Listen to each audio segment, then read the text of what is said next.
and the market profile displays the outcome of this process. Is this true or is this false? I only see one true. All right, I'm getting some more trues here. Good. I haven't seen a false yet. All right. That's good. That's encouraging. So at least we've got the very fundamental concept down. All market activity takes place within the framework of this auction process.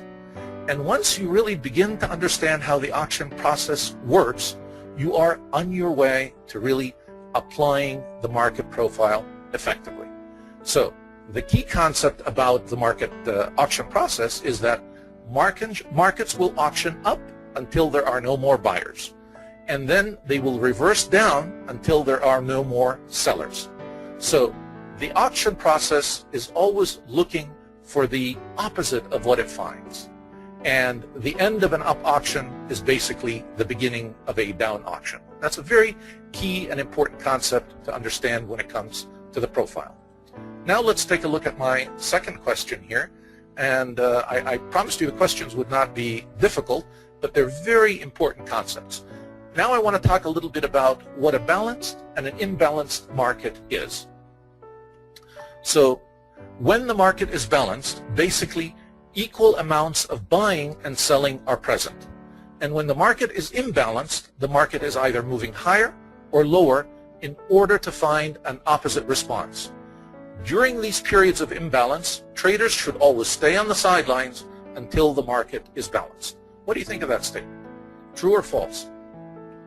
All right, good. So I have some controversy now. I've got some true and I've got some false. That's what I like. All right. This is really a judgment call. Being a professor, I have to give you a hint on answering any question. Anytime you see in the question itself, if it asks you, let's see, where I wanted to go back to the question, and uses the phrase "should always stay on the sidelines," you know that that's got to be false. When it comes to the market, you always want to stay away from these absolute statements. All markets are tradable, and if you want the correct answer, imbalanced markets actually provide some of the best profitable opportunities when traded properly. So I am always really in favor of looking for an imbalanced market, identifying the direction of that market, and taking a trade in the direction of that market rather than staying out of that market. And you will always find that you are a lot more likely to make money in a directional market than you are in a balanced or a sideways market. So imbalance is a market that's moving directionally, and a balanced market is a market with a limited range. So I want another key concept that we're going to apply in just a little bit here, but I wanted to make sure that you were aware of it.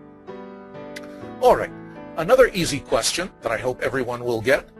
I have two profiles before you, Profile A and Profile B, and each of them has a different profile pattern, and I'm asking, what does a balanced market tell us about the sentiment of the market?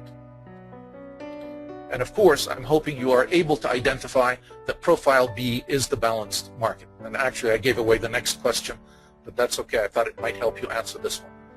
All right, so what does a balanced market tell us about the sentiment in the market? And I see some of the answers here. Bell curve is the balanced market, but it's not a sentiment. All right. Good, I've got A's and D's. Actually, the market is telling us that we are at a point of uncertainty. A balanced market is basically a market where equal amounts of buying and selling are present.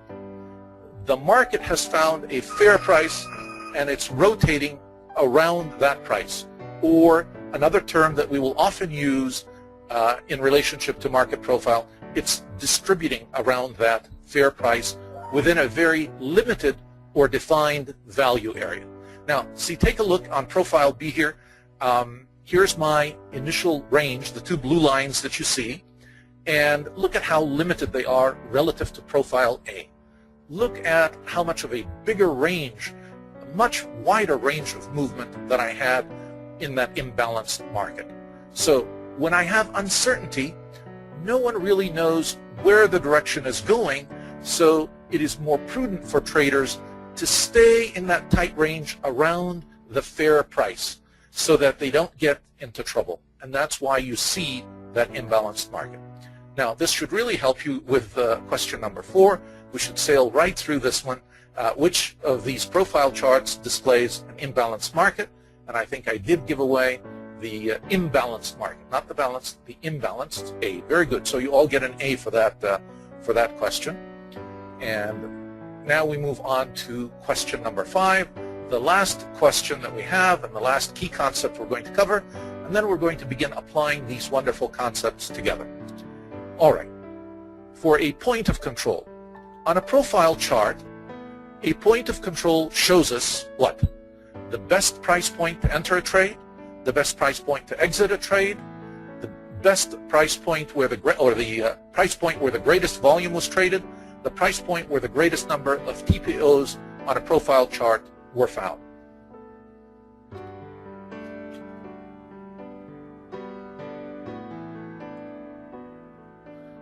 Now, C, I get C's and D's. All right. Actually, now that you mention it, I should have had at the top price point of control, and then the answer should have been very obvious right away. And so let me add that and say, okay, I'm asking about the price point of control rather than the volume point of control.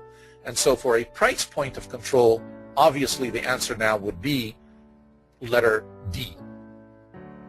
So let's take a look here at answer 5, D, the price point where the greatest number of TPOs are on a chart profile. And what do we mean by TPOs? Time, price, opportunities. These are these letters that you see. So my point of control on this chart is right here during this balanced market. It shows 1178.25. That's my point of control for price. There's always another point of control for volume, but I actually didn't show it on this chart. I'm just focusing on price at this